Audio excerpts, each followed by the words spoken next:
First of all, I want to thank each and every one of you for being here today, coming out here. And before we get the meeting started, I'm going to ask Reverend Margaret Adams from Pleasant Valley United Methodist Church for an invocation. Thank you. Before I begin, I'd like to thank Judge Wright and all the others that helped make this possible today. We know that we all loved Greg Adams.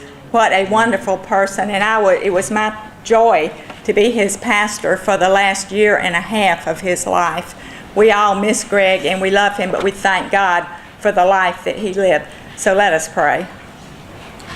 Gracious and loving God, you have taught us so much through the life of Greg Adams. Lord, for most of us, over 99% of us, had we had a life-changing accident at a very young age, we would probably crawled off in a corner and that would have been the end of us. But Greg was not to do that. Greg gave a life of service for the people of Monroe and the people of Walton County. He loved each one of you so much, and by your presence here today, we know that you loved him as well. God continues to lead us, to guide us, and he calls us to be encouragers to others, just as Greg was an encourager to so many of us. And as I was thinking about him this week, the scripture from the book of Micah, from the prophet Micah, suits him so well: to act justly, to love deeply, and to walk humbly with your Lord. And the paraphrase of that is by Margaret. God bless you all. Thank you. Thank you, Reverend Adams. Good afternoon, everyone. I'd like to welcome everyone here today and thank you for taking time out of your busy schedule to be here. It's an honor and a privilege for me to be standing here honoring such a great man. We're here today to celebrate and to acknowledge the accomplishments of the late Judge H. Greg Adams. He defined what a true public servant is, or should be. He was honest, dedicated, and loyal to every citizen in this county. He was fair, and he showed respect to everyone that walked through that courtroom door. Whatever the problem was, he would always give you the opportunity to say your piece. And after all, that's what most people want anyway. It's just to be heard or to hear their story to be told. Judge Adams was a very hard worker. Every physical activity that he done was a challenge to him. Just the little things that you and I take for granted, such as answering the phone, using the computer, opening up a book to a certain page. That was difficult for him to do. Very difficult task, but not one time have I ever heard anyone say, nor have I ever heard him complain. Complaining was just not in his vocabulary. And as I've said before many times, and I think some of you have probably heard me say this, but whenever you have to get up at 4:30 in the morning to be at work by 8:30, you've done more work just getting to work than most of us do all day. So with that being said, I'm going to ask Mr. Russell Preston to come forward and make a few comments. Thank you, Bruce. Good afternoon. It's not every day we come into a government complex like this to dedicate a courtroom. But then again, it's not every day we don't think about Judge Adams. When Greg was elected in 1980, the fall of that year, he only won by, I think, 326 votes. It wasn't that many. And about 2006, I conducted an interview of him downstairs in his chambers, in his courtroom. We talked about all kinds of things. It was really a great interview. He just kept talking and talking and talking. So I started asking some questions about the transition period. I said, well, Judge Adams, I said, well, what was it like, the transition period from the election to January the 1st? And he didn't answer me. he just started grinning, and he had a platform on his chair. He just started shaking his arms around like that and just grinning, and he didn't answer me. So I pushed it again. I said, well, Judge Adams, what was it like? Surely you just didn't get the key to the door. He said, I got the key to the door, Russell. And look what happened. Pretty good. Well, Judge Adams had really 3 courtrooms. The first courtroom wasn't really a courtroom. It was in the ordinary's office. To those of you who don't remember, the courthouse was restored in 1995, but prior to that, if you walked in the front door, to the left was the ordinary office, and it had a glass door with a metal across, like you'd see in a department store in the 1960s. Had a bell at the top, and so you walked in the bell, and there was a counter. The court's records were in the back corner. This is Judge Sorrell's chambers I speak about today, but where Harriet was a big window. That was his office. And that was a dark room. It had dark paneling on it, had these hideous, awful things in there. And Greg never really liked it, but he had a big window, so he had some light. All his hearings were held there, all traffic matters were held there, all probate matters were held there. So one day he came by, and I went by to see him. He says, hey, Russell, guess what? I said, what is it, Judge Adams? He said, the county is going to buy the Williamson Furniture Building. I said, you mean Jim and Miriam Williamson's building? He said, yeah, they're going to buy it, and we're going to move across the street. So he was so excited because for once he had some input into what was going to go on across the street. He got to design his record room, his office. He got to design his desk that had to be adapted for his use, and he had his courtroom. Judge Adams, I don't remember the exact time, but he was at one time the magistrate judge of Walton County, so that courtroom was used by him, later on Judge Pierce, and the Walton County Board of Commissioners. So he had to juggle his hearing times between those other two, between Judge Pierce and the Board of Commissioners. So then one day, he was saying, hey Russell, come here, I want to talk to you. I said, yes sir, what's going on? He said, the county's building this new building, and come over here, I got these plans for my new space in the new government building. Now, he had just a defined area of what he going to have, but he got to fine-tune the inside of that. Oh, he was so happy. Judge Adams was so happy about that in his courtroom. He was, I can't tell you, he was just so thrilled. For once, he had a courtroom that was his. No one could use that courtroom without his permission. Not that he would not ever give his permission. He was not a man like that, but it was his courtroom. It was Judge Adams' courtroom. And I don't think I ever saw him any happier than when he was on that bench sometimes down there in that courtroom. The last time I saw Greg Adams, he was scooting down that hallway. Y'all know that hallway downstairs. He was just getting it. Let me tell you one other thing about Greg. I remember years ago, I went over to speak to him, and Linda and Judy were working then, and he wasn't there. And I said, well, where's Judge Adams? Has he gone home? They said, no, he's gone to Jeff Coates. I said, gone to Jeff Coates? I said, well, his van's outside. He's not at Jeff Coates. He said, yeah, he's gone to Jeff Coates in his motorized chair. I said, you've got to be kidding me. I said, you better call the sheriff or somebody, make sure he's all right going down there. He said, no, Russell, he does it all the time now. I said, oh, my goodness. Greg Adams. In that same interview, he talked so much, and I had to really press him about the accident. And that's the first time I ever really asked him direct questions about that accident. And he was forthcoming about it, but it was the years of his depression. I can't tell you what he went through. I could have never survived that, I don't think I could have done that. But he did survive it, and he went back to school, and he went to graduate school, and he graduated. And, for a man to campaign in a wheelchair in 1980, I remember seeing him on the courthouse square, and Judy was across the street, but he was on this side of the building. And he was just stopping people and randomly and campaigning. And he beat J.B. Blasingame. He'd been the ordinary for 31 or 32 years, and he had a mastery of the probate code. I wish I had a mastery of the probate code like that. I could run things by him and bounce things off, and he just clicked it right out.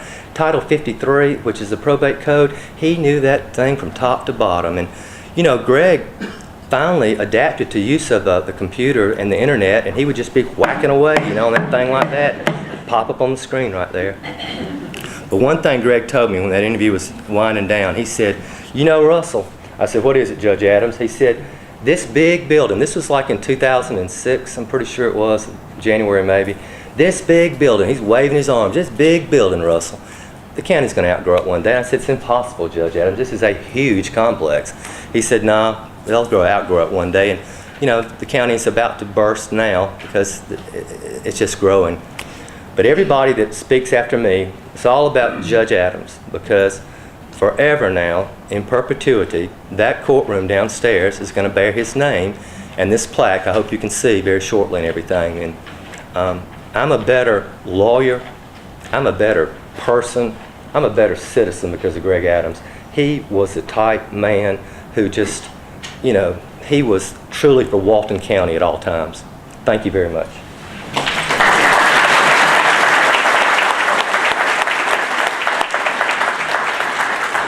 Next, we have our Chief Superior Court Judge of the Alcovey Judicial Circuit, John Ott. It's a great honor to be here and be asked to speak. If I seem a little bit distracted, I suffer. I've been chewing on this for a while. How, you know, in a few words, how do you honor a man like Judge Adams? It's so hard to do. And you know you're going to fail at the task to really convey the spirit of the man. And there's two major problems. One, everybody's going to talk about the same thing. So y'all can hear it over and over and over again because he had just such a great person. But the second one was when I sat down about 30 minutes ago and said, you know, I need to put something down on paper just so I don't freeze up there. Judge Marvin Sarles and his wife Joan came walking into my office. Now Joan, with her natural beauty and attractiveness, distracts me anyway. But she brought Marvin with her. Marvin, if any of you know, he'll start talking, and you know, he just talks. And fortunately, they were kind enough to leave soon. So I was able to kind of keep on going. The first thing I want to tell y'all is human nature is such that we look in generalities at groups of people, and we can't help but do it. And when we look at a group of people, we tend to pigeonhole them, and that's where all racism and prejudices and biases arise from. Because once you get to know somebody and really know somebody, you either like or dislike them for them, not because they ever belonged to any group or anything.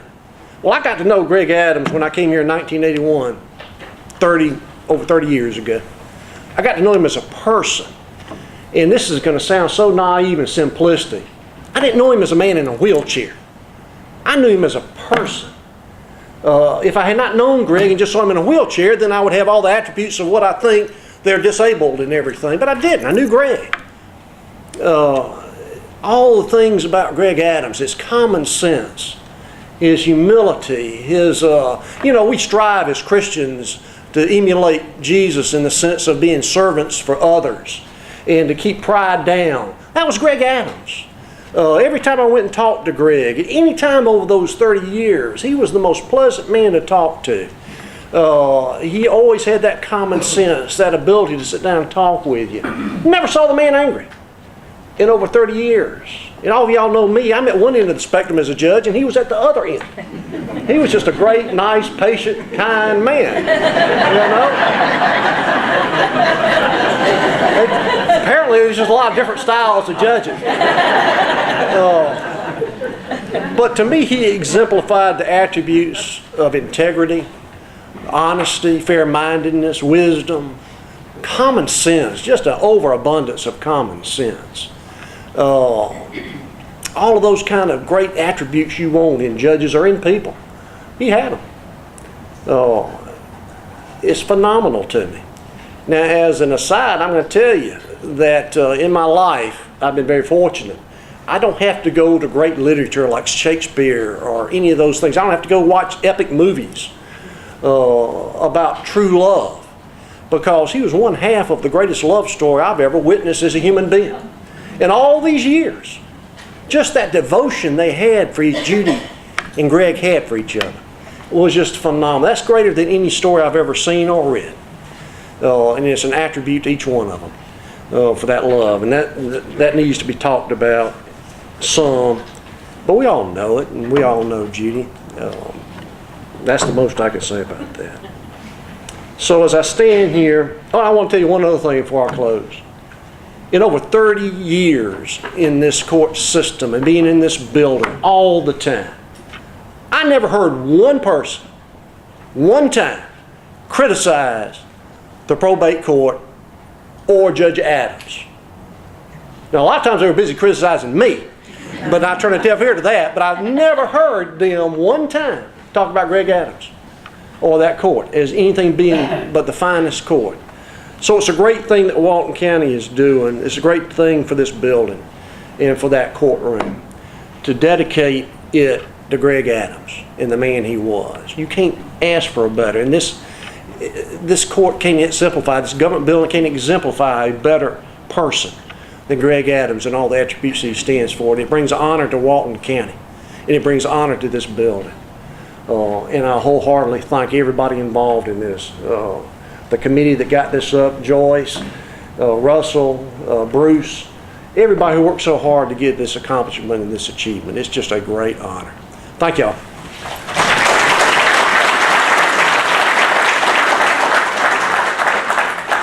I hope I haven't broken your streak after 30 years. Next, we're going to ask Mr. Wyman Poole, who's a special friend, to say a few words. All the things you've heard about Greg Adams is true. I take full responsibility for all of them. I was Greg's rehabilitation counselor. So, as you know, when people come in usually with quadriplegia, you're thinking, well, perhaps they will just sit around and not go back to work.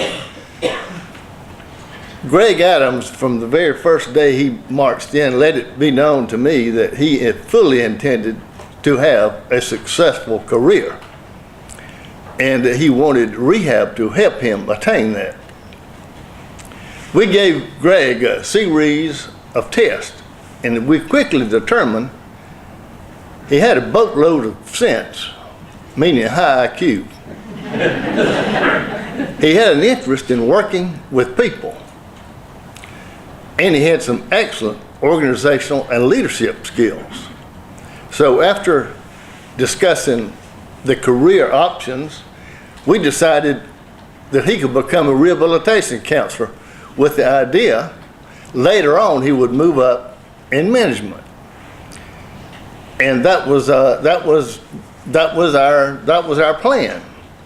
Greg seemed to have a good support system behind him.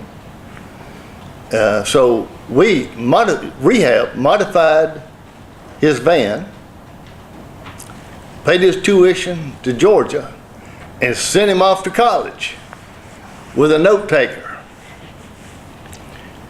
Greg sailed through the university. We had some problems with the university. Back then, there was problems with accessibility duty. Plus, some professors didn't want their lectures being recorded. And we were gently reminded them that their federal funds would depend on how they treated. And miraculously, all these things disappeared, and Greg was able to access every class with no exceptions. So we were real glad. He went through, made good grades, came out, and in about 3 weeks before we had thought about having that job opening in rehab, he came in, Judy, he said, I got a better idea. And I said, you know, Greg, if you go with rehab, we have offices that are fully accessible to motorized wheelchairs. And back then, there were a whole lot of buildings that were not accessible. So I said, we need to think about this. He did for about 2 seconds. And he said, I want to run for probate judge in Walton County. And I said, well, you know you got this rehab job. He said, I know.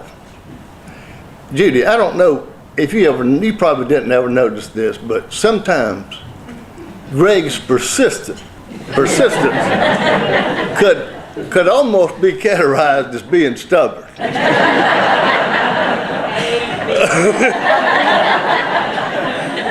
I figured you and his staff might have noticed this on occasion. I noticed it a long time. Anyway, long story short, he ran for probate judge, and then the rest of you can talk about what happened after that. But Greg Adams, throughout his rehab career, he was one of those people you never worried about. Would he go through college and then decide not to have a career? He always was dedicated. He may have had a disability, but he was not defined by disability. He was fine. Anyway, Gregory, as I often told him, I said, Greg, you know, you could be a poster boy for rehabilitation services. You went through the process, you made it through, you know, you're about to go, you went to work, you served 20 years, 30 years as a probate judge. And, you know, you could say the same thing even today about he could be a poster boy for a probate judge, because I've heard all of you describe, you know, all the things that he has done and accomplished. And I always kept up with him. As Judy knows, I would go in sometimes for a cup of coffee, and at the appropriate time, after I was there, maybe I was retired, so I had a lot of time to talk. But Greg's staff, he had them trained. They would come in, and every 15 minutes you were sitting there, they'd say, Mr. Adams, your next appointment's here. There was nobody out there. He was doing that to his rehab counselor. But I understood that was the system, the way he worked. And we had a person in our office that got a speeding ticket. Oh, she was upset. She said, you know Judge Adams. And I'm thinking, I hate to do this. But she was crying and upset, so I went in and talked to Judge Adams to see if I told her, don't expect a lot. Anyway, he reduced the amount so that it wouldn't appear on her driver's license. And I said, girl, we're leaving. She was kind of wanted the whole thing taken off. I said, you don't know how lucky you are for him to have reduced this. But as everybody pointed out, a little footnote to this wonderful day goes to Miss Judy, because Judy, I was thinking of a song, and that wind beneath my wings song, because you did that, you provided that support, and man, did he soar. And that's why we're here today. And I thank you for remembering his old rehab counselor.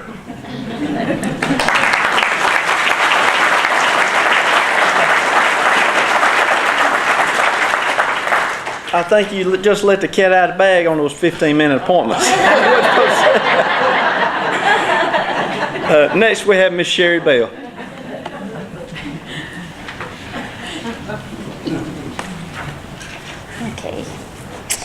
Okay, we are here today to dedicate the Walton County Probate Courtroom to Judge Adams.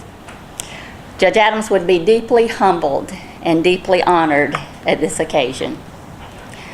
Judge Adams was an extraordinary person.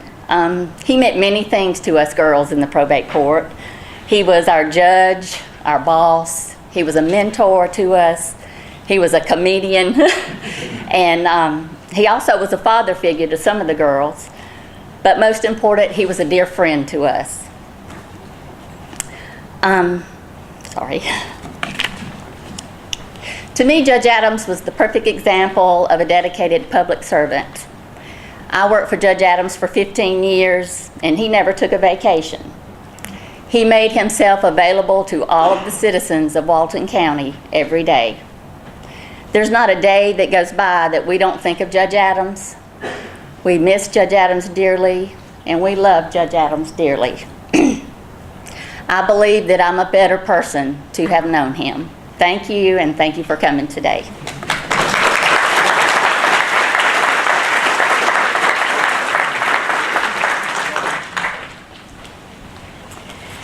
Okay, I'm Joyce Chambers, and I was privileged to work with the judge for 20 years.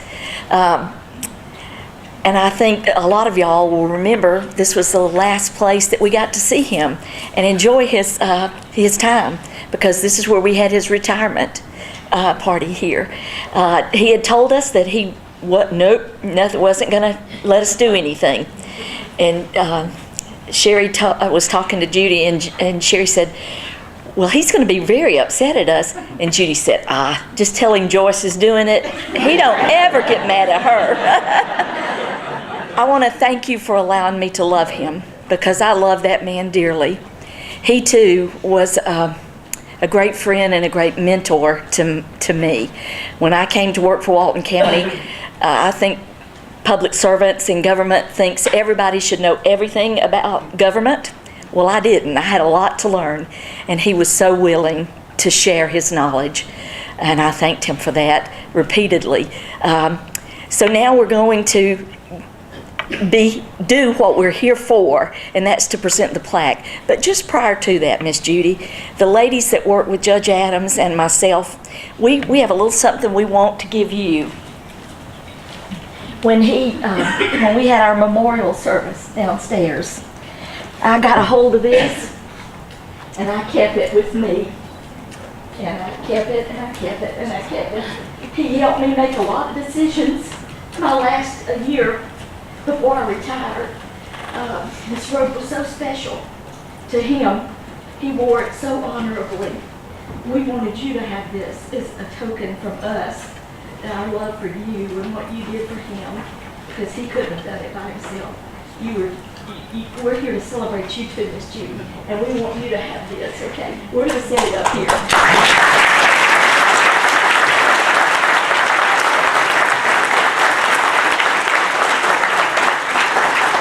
I also want to bring your attention to a very wonderful scrapbook by a wonderful lady, Linda Mathis. And I think the story goes, she had wanted to bring it to the hospital when the judge was in the hospital last time, and she never got to do that. But she kept the scrapbook of when he first ran for election. So I want to call that to your attention and let you mosey up here and look at it. It's awesome. It's truly awesome. And now, to make this even shorter, I would like to present to you my last project as a Walton County employee, and this is the plaque that was made possible by the donors that are on the back of the program. We couldn't have done it without all of them. So I want to thank everyone for that. But it's truly a wonderful, deserving plaque.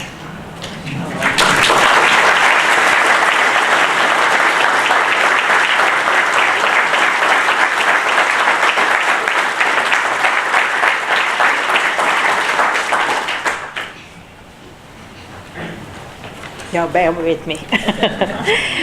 These are the words that Greg left for me to place on his mark at the Tola Cemetery. Henry Gregory Adams, probate judge of Walton County, January the 1st, 1981 through December the 26th, 2012. Born December the 5th, 1944, died December the 26th, 2012. Quote, as you can see, I am very proud to have been a part of the history of Walton County. I most sincerely can say that the electorate, they've tried to teach me how to say that word for me, of Walton County blessed me with the best and most rewarding of all possible jobs, end quote. Our families want to thank everyone involved in this ceremony and everyone for coming to this wonderful celebration. Thank you.